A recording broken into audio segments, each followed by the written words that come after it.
Anybody want a Sunday?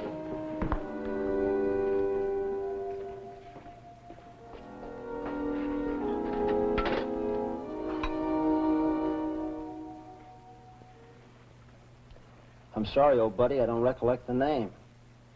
The face is vaguely familiar, but the name escapes me. I'll tell you what my problem is. I'm in the middle of a nightmare I can't wake up from. And you're part of it. You and the ice cream and the police station and the phone booth, that little mannequin, this whole bloody town, wherever it is, whatever it is. I just remembered something. Scrooge said it. You remember Scrooge, old buddy, Ebenezer Scrooge?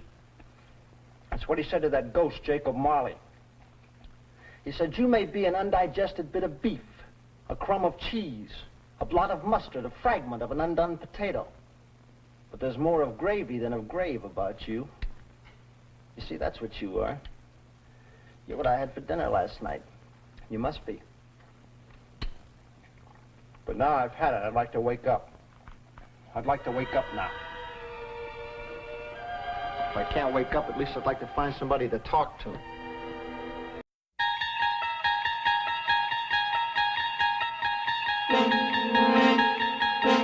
Há uma quinta dimensão, além daquelas conhecidas pelo homem.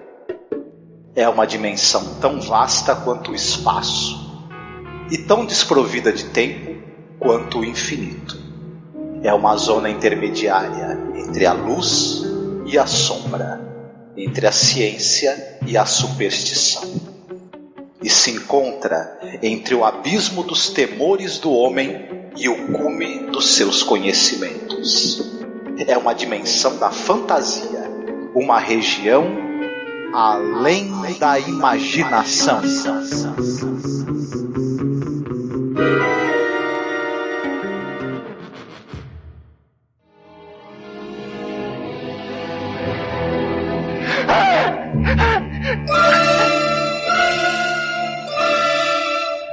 Somebody help me. Help me. Please, somebody help me. Help me. Help me, help me. Please help me. Help me. Help me. Please, somebody help me. Help me, please, somebody help me. Please, somebody help me. Help me. Please, somebody help me. Somebody's looking at me. Somebody's watching me. Help me. Please help me. Help me. Help me. Somebody's looking at me. Please help me. Hello. Hello.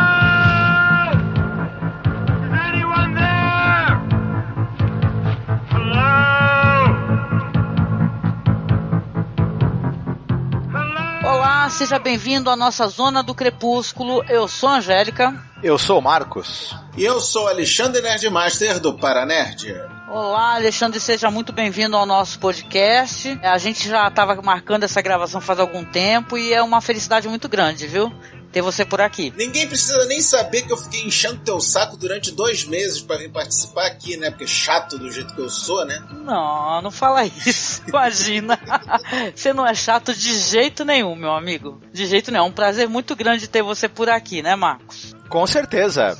É isso, então... Hoje o bate-papo com o Alexandre, em homenagem ao Alexandre, olha que legal, a gente vai falar do primeiro episódio da série. A gente vai tratar aqui de um episódio super legal. E, ó, detalhe, eu não sei qual foi o release que você pegou aí, Alexandre. A gente deu sorte de pegar um release bem doido, que ele vai diretamente, assim, em toda a explicação do Rod Serling. Ele falando tudo sobre a série. Sim, eu peguei esse release com o Rod Serling vendendo Twilight Zone para as emissoras. Eu peguei esse release, sim. É muito gostoso, né? Eu adorei isso daí, até porque se a gente for ver mais pra frente, né? O Rod Serling, muita coisa que ele comentou ali, ele não conseguiu depois produzir, né? Até por uma questão, talvez, de orçamento e tal. Então é bem interessante, né?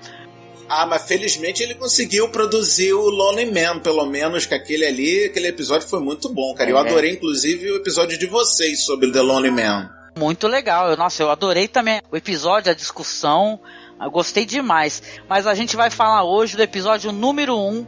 Where is everybody? Onde é que tá todo mundo, afinal? Ou como diria o Salsicha, cadê todo mundo, Scooby? O episódio foi ao ar em 2 de outubro de 1959. episódio roteirizado pelo Rod Serling, dirigido pelo Robert Stevens e apresentando um ator que eu fiquei fascinado, eu achei uma tremenda participação dele, até porque o episódio está obviamente calcado somente na atuação dele, que é o Weir Holliman, né, Marcos? Sim, o Holliman, ele era então um jovem ator, mas ele desempenhou muito bem o papel, um papel bem difícil, né? Ele carrega o episódio nas costas. Enfim, ele aparece em muitas e muitas séries de televisão. Depois ele teve uma carreira de 48 anos. Ele está aposentado atualmente. Está na faixa dos 90 anos de idade. Ele está no Planeta Proibido, no Assim Caminha a Humanidade e em dezenas de episódios de séries de TV, né? Sim, lembro dele no Planeta Proibido, ele também fez um militar lá. E, cara, como o Marco falou, um papel difícil pra caramba, porque o cara tem que conduzir o fio da conversa literalmente sozinho, tá falando sozinho. Isso, apesar de parecer que é fácil, não é não, meus amiguinhos. Sim, ele precisa também, além dele estar sozinho, não querendo me antecipar muito a contar, mas ele vai ter uma certa desestruturação mental ao longo do episódio, e ele passa isso muito bem também na atuação dele. Bem bacana. Que é uma das coisas maravilhosas no Zona do Crepúsculo, Twilight Zone, além da imaginação, chame você como você quiser, que é as histórias com plot twist no final. E essa já foi logo a primeira, joga um soco no estômago, logo de cara no final do episódio. Mas calma que a gente chega no final do episódio daqui a pouquinho, calma. Sim, exatamente. Nós costumamos ir diretamente para curiosidades, né, Marcos? A gente comenta o que tem de interessante, o que tem legal e interessante que a gente pode mencionar. Bom, esse é o piloto da série. Inicialmente, o piloto não ia ser esse episódio. O Rod Serling tinha apresentado um outro roteiro que versava sobre uma sociedade na qual as pessoas, quando chegavam numa determinada idade, elas eram executadas, mortas. Ah, era daquele episódio da família dinossauro, né? Que jogava algo assim, alguma coisa meio, sei lá, Admirável Mundo Novo, de repente, né? Mas os produtores da série acharam que era uma coisa sombria demais, não gostaram. E aí ele apresentou esse outro roteiro do Onde Está Todo Mundo, e aí sim eles deram o ok pro início da gravação. Uma curiosidade também é que ele tem uma abertura diferente das outros episódios. A narração de abertura não é feita pelo Rod Serling, é feita por um locutor famoso da época, que é o Westbrook Van Voorhis. Só que esse cara, ele fez apenas a narração desse piloto, porque o plano seria que todos os episódios tivessem aquela narração de abertura e alguém queria introduzir a história e fazer considerações depois que o episódio acabasse. O Westbrook, ele tinha uma agenda muito cheia, ele não pôde fechar contrato para participar da série toda. Aí o próprio Serling falou, quer saber de uma coisa? Vou fazer eu. Tem problema. E aí ele acumulou mais essa função. Outra curiosidade é que a série ela é filmada nos estúdios da Universal, menos esse piloto que ele foi filmado nos estúdios da Metro. Né? Eu acho que a maior curiosidade que tem nesse episódio, pelo menos no release que a gente pegou, foi justamente essa venda da série Twilight Zone pelo próprio Rod Serling, falando sobre o que é a série. Por quê? Vamos pro contexto da época, né? Não existia nada parecido com Twilight Zone na época que ele foi criado. Então, se o Rod Serling não aparece no começo do episódio dando uma explicação geral do que era a série, cara, eu acho que ninguém nem assistia essa bodega, né? Sabe o que eu acho interessante, Alexandre, nesse sentido que você está falando? Porque é uma longa apresentação, né, que o Rod Serling faz. Ele fala de vários episódios, ele comenta o The Lone, ele fala no episódio que a gente ainda não tratou, que é o do cara que ele não morre, né? Inclusive é um episódio que, como a gente comentou ali pra frente, acho que até por questões de orçamento, né? Algumas coisas não puderam ser colocadas, mas aí você vê como é que é diferente, né? O espectador é diferente, né? Hoje em dia, você assistiria um programa? Eu assistiria talvez um programa com uma longa apresentação, as pessoas falando sobre o que é e tal, né? Para poder instigar a tua curiosidade. É muito interessante você parar para pensar que um programa que é da TV aberta, né, da CBS, um programa pra família, e o Rod Serling tratando tudo ali e tal, de vários episódios, tem a questão do pistoleiro, um outro episódio também. Mas, Angélica, eu acho que essa apresentação dele não foi ao ar. Ela foi apresentada pros executivos. Eu também tô achando isso. É porque ele não tá falando pro público, ele tá falando pras emissoras. Ele tá vendendo a série pras emissoras, não pro público. Ele deu toda a impressão de que ele tava, olha, emissoras, a série é assim, assim, assado. O público de vocês vai gostar disso. Eu tenho quase certeza que isso não foi pro ar, cara. Tanto que existem releases sem essa abertura. Então é muito mais legal ainda a gente ter descoberto, os caras ter colocado um release desse pra gente poder assistir. Porque é imperdível essa apresentação do Rod Serling. É muito interessante. Eu até pensei realmente que tivesse passado na televisão. Falei, caramba, como?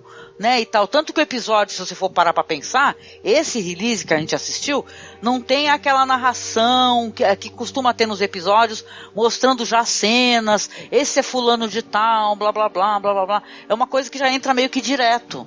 E a própria duração do episódio é um pouco mais curta, justamente por seu... Então, exatamente. E a própria abertura que é diferente, ela não foi ao ar, essa abertura com a narração do Ashbrook. O episódio foi ao ar já com a narração do Rod Serling. Ah, mas eu vou colocar na página da gente essa abertura com o Rod Serling, tá? Até, inclusive, o tipo da letra é diferente. Ainda bem que eles mudaram, né? Porque é um Twilight Zone muito esquisito, né? Eu gosto dessas letras, assim, meio repuxadas, que parece aquele negócio de você você tá rasgando alguma coisa, né? Aquelas letras pontudas, né? E disformes. É muito mais legal o que foi feito depois, né? Então, é interessante, né? Pensando aqui que é um piloto, foi muito bem vendido, então, se essa venda do Rod Serling foi para as emissoras, eu não sei, não tenho conhecimento exatamente disso daí, ou se é uma coisa que eles fizeram depois, apenas não publicaram, mas de qualquer maneira é um tremendo achado, assim, eu vou deixar na página lá. Aliás, para quem tá escutando a gente, não deixe de acessar, viu? Porque a gente tem uma página que a gente criou pro podcast, que é a página Além da Imaginação Podcast, tá lá no Facebook. Só uma última curiosidadezinha, rapidinha. O nome do episódio que deveria ter sido o piloto, aquele do tal, quando a galera chega numa certa idade e morre, chama-se The Happy Place, o lugar feliz. Eu não sabia disso, hein? Muito bom, muito bom. Vamos lá, sinopse do episódio. Um homem encontra-se sozinho em uma estrada de terra vestido em um traje de voo da Força Aérea dos Estados Unidos. Ele não tem memória de quem ele é ou de como ele chegou lá. Ele encontra um restaurante e encontra uma jukebox tocando alto e uma chaleira quente de café no fogão. Mas não há outras pessoas além dele mesmo. O homem sai do restaurante e caminha em direção a uma cidade próxima. Ele vê um caminhão estacionado com um motorista, mas ambos são manequins. Como restaurante, o resto da cidade parece deserta, mas o homem parece encontrar evidências de que alguém esteve lá recentemente. Ele fica inquieto enquanto vagueia pela cidade vazia, querendo alguém para conversar, mas ao mesmo tempo sentindo que está sendo observado. Em uma loja de refrigerantes, o homem percebe uma prateleira inteira de livros intitulada The Last Man on Earth, fevereiro de 1959. Ele fica chateado e sai. Quando a noite cai, as luzes do parque se acendem, levando o homem ao cinema. Ele se lembra de que ele é um soldado da Força Aérea. Quando o filme de repente começa na tela, ele corre para a cabine de projeção e não encontra ninguém lá. Então fica ainda mais paranoico de estar sendo observado. Eu acho que isso é uma boa introdução, né? A partir daí a gente pode contar mais um pouquinho e os signos que a gente encontrou dentro do episódio. Mas ele é um episódio que, na minha opinião, ele trata, mais um episódio que ele trata de solidão, óbvio, né? Um episódio que trata de solidão. Ele trata da questão dessa corrida espacial, né? A gente falou um pouco sobre isso daí quando a gente foi conversar sobre esse episódio dos pilotos, né? Os caras que vão nos aparecendo, né? No outro podcast. Então ele trata disso daí tudo, né? A solidão e de uma coisa que o Rod Serling ele há de fazer, eu acho que em outras ocasiões também. Aquele negócio do governo, o exército, tá ali testando o cidadão para ser objeto de pesquisa, né? E tal. É um episódio que tem um tom assim que ele deixa meio dúbio, né? Na minha opinião, eu achei meio dúbio, né? Porque tem aquele negócio da lua, ele finaliza olhando pra lua, né? Isso, não saia daí, fique aí. Então, ao mesmo tempo que o cara tem a paranoia, a solidão, ele vai ficando cada vez mais ansioso para um projeto futuro. E aí sim, né? Entra essa questão da corrida espacial. Então, olha só. Primeiro lugar, novamente vamos dar uma salva de palmas pro Sr. Earl Holliman, porque o cara fez um papel de maluco paranoico devido à solidão sensacional. E o final, né, do plot twist, que na verdade era tudo um experimento do governo para ver se um cara aguentava viajar até a Lua durante meses sozinho na cápsula espacial, foi de explodir a cabeça, cara. Foi realmente uma coisa que eu achei sensacional. E tu, Marco? Sim, a gente fica muito surpreso quando a gente descobre que todo aquele cenário, toda aquela cidade vazia, e que quando ele entra nos ambientes ele tem sinais de que alguém esteve ali segundos antes, né? Aquilo tudo é da cabeça dele. Ele estava há semanas dentro da cápsula, tomado pela solidão, ele começou a imaginar aquele mundo ali onde ele está sozinho, né? Aquela cidade, Oakland, né? Oakwood, aliás. Uma cidade da cabeça dele. Enfim, é um plot twist do caramba. Ele tem uma atuação muito boa. Ele era um ator jovem na época, mas ele tem uma atuação muito consistente. Pra mim, ele passa toda essa progressão do desespero, né? Do enlouquecimento que a solidão tá trazendo pra ele. É uma atuação muito bacana. É um episódio muito, muito interessante. Eu, revendo, tem algumas indicações aí que a gente percebe que aquilo pode ser uma construção da cabeça dele. Tem uma hora que ele entra numa delegacia que tá vazia, óbvio, né? Ele até fica com medo de ficar preso numa das celas. Quando ele sai, a placa que tá na frente é a placa indicando que aquilo é uma escola de ensino médio. Tem um outro momento que ele entra numa lanchonete, mas a placa que tá do lado de fora é de uma drogaria. Então a gente pode até ter umas indicações de que aqui tem umas inconsistências ali, e se a gente reassistir o episódio, a gente vai perceber que tem umas indicações de que aquilo pode ser tudo uma construção da cabeça dele. Mas só depois de várias vezes vendo que eu fui me pegar nisso. O papo da lanchonete eu não concordo contigo não, porque naquela época que se passava esse episódio, as drugstores não eram só drogarias, eram literalmente uma loja de conveniência, dava pra achar refrigerante e outras besteiras em drogaria. É tipo hoje em dia também se acha sandália havaiana, bebida gelada e outras coisas na drogaria também, viu, seu Marco? Eu tenho algumas coisas que eu vi, até porque, óbvio, todos nós somos cinéfilos, e nada se cria, tudo se copia, né? O importante é a maneira como você representa coisas que já foram feitas, né, de outra maneira. O roteiro aqui é um roteiro do Rod Serling, e é interessante para quem se interessa por cinema de gênero. A gente conhece aquele curta premiadíssimo na espanhol, que é o La Cabina. Acho que é do Antônio Merceiro, se eu não me engano. Nesse curta aí você vê o homem que é preso na cabine telefônica. E tem um momento, né, além da solidão, o cara tá sozinho pela cidade, você vê que ele fica preso na cabine. Aí naquele momento eu já pegou e já me trouxe na lembrança o La Cabina. Entendeu? Que é uma história que tem desdobramentos sensacionais, que ela faz uma certa referência à questão fascista, né? Então é bem interessante La Cabina, para quem não conhece, vai ficar linkado na publicação. E outra coisa, também o filme do Will Smith, né?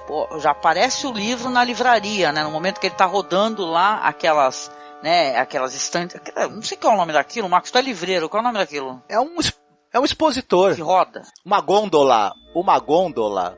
Obrigado, é uma gôndola, né? Ele vai rodando a gôndola e aparece lá, dá um enfoque no The Last Man on Earth. Tem um momento ali nessa versão com o Will Smith que ele vai conversar com o manequim, vai ter toda uma dinâmica ali, conversar e tal. Tal manequim tá apaixonado pelo outro, né? Ele cria, né, aquele negócio da pessoa solitária que tá fazendo a fanfic, né, individual, né? Então é legal, interessante a gente ver que as obras, elas conversam de certa maneira entre si, né? Porque se você tem ali o fascismo, observação, né, e tal, que é uma coisa que o La Cabina traz, o Rod Serling também traz isso nesse episódio, de maneira até muito interessante, subversiva, né? Porque você tá tendo ali um cara ali que está sendo testado para poder ser o homem enviado ali à Lua, né? Então é muito curioso isso daí, né? Se a gente for parar para pensar, quem estiver escutando esse podcast, dá uma escutadinha no episódio que a gente fez lá, o When Sky Eyes Open, né? Quando o céu se abriu, né? Algo do gênero que a gente fez. A gente pode até imaginar que o livro do Richard Matheson, o I Am Legend, pode também ter sido uma influência para a escrita desse episódio, já que o livro é de 54, né? Com certeza. E é claro que, como bons cinéfilos que somos, nós não recomendamos o Eu Sou a Lenda do Will Smith. A gente recomenda O Último Homem na Terra do Charlton Heston ou Mortos que Matam do Vincent Price, que são o mesmo filme, só que muito melhores. Como eu gosto de correr contra a corrente, eu vou recomendar o do Mark da Cascos. Que é horrível. Repetem até zumbi, é muito bom. Bom, gente, mas olha só, eu achei um episódio intrigante, assim, a atuação do Rhea Holliman, ela é maravilhosa, ela é espetacular mesmo, entendeu?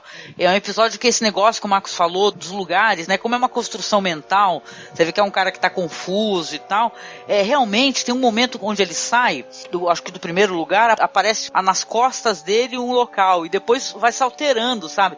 A própria geografia do espaço dele também se altera. Né, você vê que aqui, isso daí é proposital, né? Certos signos, no momento que ele cai assim e aparece um olho, né? Ele está sendo observado, ele levanta desesperadamente. Agora você imagina, né, ouvinte, você está num local e em cada ambiente que você entra, você tem a nítida impressão que alguém acabou de sair dali. Né? E ele sabe que tem alguém, porque tem uma hora que ele fala com a operadora, entendeu? Quando ele vai entrar na cabine, ele fala com a operadora, ele tem a sensação de que tem mais pessoas, só que ele se encontra só, né? Então isso é muito curioso, eu adorei, é um começo de temporada assim, pra ninguém botar defeito mesmo. Cara, eu acho que a palavra que melhor traduz esse primeiro episódio é angustiante, porque a gente vai ficando angustiado junto com o personagem principal dessa brincadeira até a hora do plot twist. Então, não, que a gente até já tinha citado, né, que ele tá sozinho, cada ambiente que ele entra, né, ele tem a impressão, ele encontra um charuto que acabou de ser aceso, ele encontra a torneira da pia ligada e loção de barba ali, enfim, indicação de que o sino que toca, o sino da igreja, de que alguém esteve alguns segundos naquele local, mas sempre que ele chega não tem ninguém, e ele parece estar sozinho no mundo. Só que, como é que pode isso, né? Um filme sendo exibido no cinema, por quem? Quem está exibindo esse filme e tudo mais? A gente vai descobrir, né, que na verdade ele tá numa cápsula, sozinho, já há mais de 400 horas, que é um experimento da Força Aérea, para saber quanto que um astronauta aguentaria a solidão de uma cápsula que vai enviá-lo para a Lua, para outro planeta, enfim. Né? E todo aquele cenário é uma construção mental dele, fruto do fato dele já estar à beira da loucura por ter ficado muito tempo sozinho. A gente é pego de surpresa por isso. Então é um plot twist muito bom, muito interessante. Né? Eu acho que é um piloto que não é à toa que essa história ganhou os executivos, né? Eles deram o ok para a série, apesar deles estarem reticentes em dar o ok para uma série de ficção científica, mas você já vê essa salada muito bem feita que o Rod Serling coloca entre drama, ficção, enfim.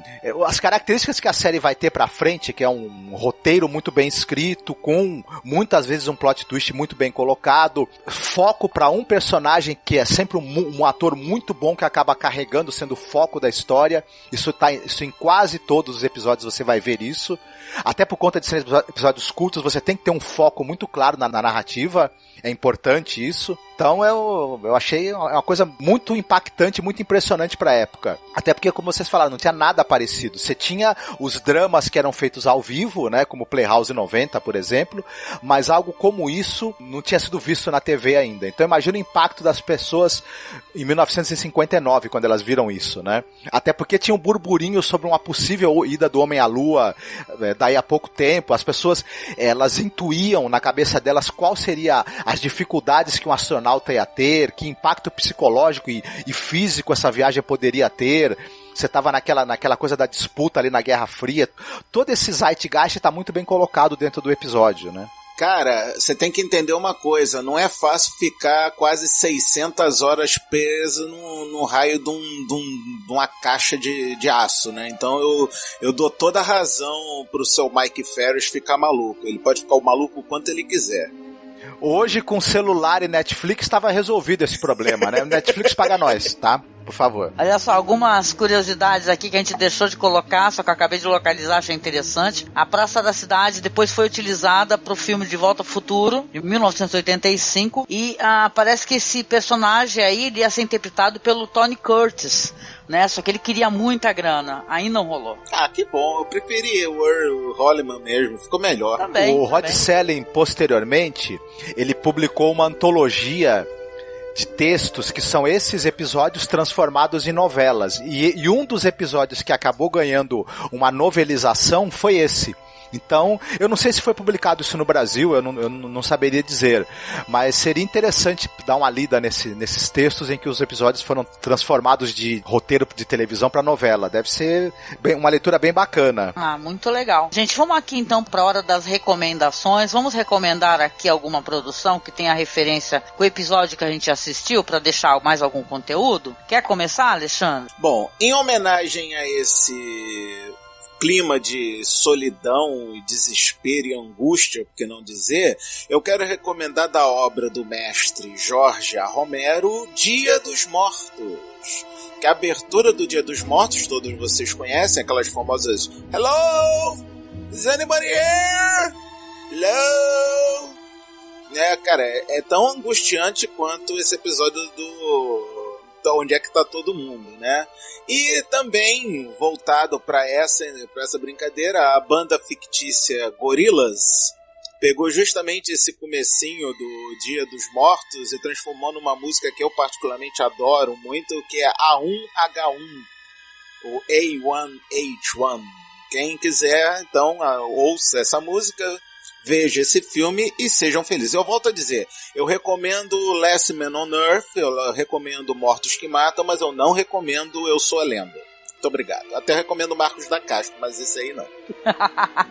Muito bom. E você, Marcos? Show de Truman, né? Tem uma certa semelhança com, por exemplo, o Show de Truman, que é o cara que ele tem uma vida, né? Mas ele não sabe exatamente que aquilo é uma construção, né? Então você tem várias histórias. Esse filme, o Show de Truman, ele me veio à mente porque ele é muito bom, né? Então vale muito a pena, quase todo mundo acho que assistiu, mas se alguém não viu ainda e ficar curioso em relação a histórias em que o personagem ele tá vivendo num mundo que é uma construção da cabeça dele ou da cabeça de outros e ele não sabe, e tá recomendado. Eu acho que muita coisa acabou sendo influenciada por isso daí, sabe? Você tem muitas histórias aí pra frente em que a pessoa tá numa experiência do governo ou que ela tá vivendo numa construção mental ali, dela ou de algum agente externo. Então fica até difícil citar tudo que pode ter sido influenciado direto ou indiretamente por essa história, né? Enfim. Ah, muito legal. Eu vou voltar aqui com a recomendação anterior, porque eu acho que é um dos... na verdade, seria um média-metragem, né? O La Cabina, do Antônio Mercero, é realmente uma das melhores histórias e mais angustiantes, dignas com toda certeza de ser um episódio de The Twilight Zone, um curta de 72, né, que foi feito ali para a TV espanhola. Então ele trata de questões assim numa época inclusive que existia ditadura, né, e tal. Então é muito preocupante, né, a gente não vê os signos nas obras que a gente reconhece como importantes. Inclusive, para quem gosta muito de Black Mirror, a gente gosta, aqui a gente é fã, o Charlie Brooker, o criador de Black Mirror, ele adora La Cabina. Ele fala que foi uma das coisas que foi uma referência para ele para fazer o Black Mirror, o La Cabina. É uma história que ela tem uma coisa de simples, ao mesmo tempo que ela é uma coisa muito complexa, na minha opinião, porque, como eu falei, você lê nas entrelinhas o que as pessoas estão tentando falar, né? É uma história ali de um homem, tá com seu filho, o menino tá indo para a escola, na praça da cidade acabou de ser colocado uma cabine de telefone vermelha. A bolinha que a criança está brincando uma hora cai na cabine, só que aí a criança vai lá, retira, sai normalmente, vai entrar no ônibus, ele dá tchau pro filho dele e ele resolve entrar na cabine para poder fazer uma ligação telefônica. Caso ele fica preso dentro dessa cabine. As pessoas começam a se aglomerar em torno dele, transeuntes, se torna inclusive um espetáculo popular, as pessoas vendendo alimento ali e tudo, né? E tal, e ninguém consegue quebrar a cabine. A dado momento, eu não vou contar o final da história, mas a dado momento, alguns homens vão chegar num caminhão e vão levar essa cabine, ele vai ser levado para algum lugar. O curta, ele é super premiado e é, inclusive, muito referenciado com trabalhos de diretores importantes, como, por exemplo, O Anjo Exterminador, do Luiz Buñuel. O Antônio Mercero, ele é um cara assim, muito importante assim, para o cinema espanhol. E quem quiser ter mais alguma informação sobre o curta, com a gente falando do desfecho, sinopse e tal, as nossas referências, no Halloween a gente grava sempre especial. E no ano que a gente falou da Espanha, a gente falou do La Cabina. Foi uma das recomendações. Então vale muito a pena. A gente também fez pro YouTube, fizemos um curta comentado, tá? Eu, o Marcos e o Douglas Freak lá do Pod Trash. Então vale a pena, gente. É assim, é pra você assistir e nunca mais sair da sua cabeça. Sinceramente, o final é absurdamente terrível e angustiante. E é uma tremenda de uma produção assim, tá? Então vai ficar tudo linkado aqui na publicação. E a gente chegando aqui no final do podcast, né? Eu quero primeiramente agradecer novamente ao Alexandre, que vai participar de mais episódios aqui também, né? Já está até inclusive combinado. E o Alexandre falar também do seu trabalho na internet, agradecer, porque você não sabe, ouvinte, mas a gente tem um selo, viu? Dado aqui pelo Alexandre Nerdmaster como um podcast recomendado. Então a gente está mais do que agradecido e, sei lá, honrado pela tua presença, viu, meu amigo? Honrado tô eu de ter sido lembrado para participar dessa série maravilhosa de podcast sobre uma das séries de ficção científica mais sensacionais já criadas na televisão mundial. Bom, queridos ouvintes daqui da Masmorra, eu sou Alexandre Nerdmaster, sócio, dono, fundador e responsável pelo Paranerdia, o podcast para nerds. Se você quer ouvir uma conversa de nerds de verdade e que não se consideram jovens, bom, acessem paranerdia.com.br, onde além do Paranerdia, que é o meu podcast propriamente dito, também temos outros como o Huntercast, papo de bar com a galera conversando sobre qualquer assunto, o Primeiro Disparo e o Man HQ a respeito de seriados e quadrinhos, e o Nerd Maratonista, onde eu destrincho histórias sobre episódios específicos de seriados que estão no popular. E em homenagem a estes episódios do Além da Imaginação, eu gravei recentemente, já deve ir pro ar, mais ou menos na mesma época que esse episódio está no ar também, o Para-Alternativo, que foi capitaneado pelo senhor Pensador Louco do Teatro Escuro, que o tema foi Além da Imaginação. Viu? Nesse Para-Alternativo eu convido um podcaster de outro podcast para comandar o Paranerdia no meu lugar, e inclusive já está feito aqui oficialmente o convite para que a senhora Dona Angélica Reles e seu Marcos Noriega participem de um Para-Alternativo com o tema escolhido por eles, para eles comandarem o Paranerdia no meu lugar. Sabe como é? Eu sou meio preguiçoso, eu gosto que as pessoas façam trabalho por mim, sabe? Que legal. Eu aceito. Pode me aguardar. Eu também. Opa. Obrigada, meu amigo. Então vamos combinar isso mais pra frente. Nada, amor. Eu que te agradeço. Legal.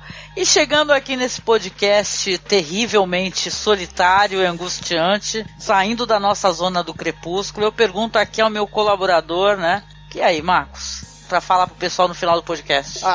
Fiquem bem, cultivem amizades pra não acabarem sozinhos no mundo, cuidado pra não ficarem trancados em cabines telefônicas. Até a próxima. Até a próxima, beijo. Tchau, fiquem bem. Tchau. Tchau, gente, o lugar é aqui, hein? A hora é agora.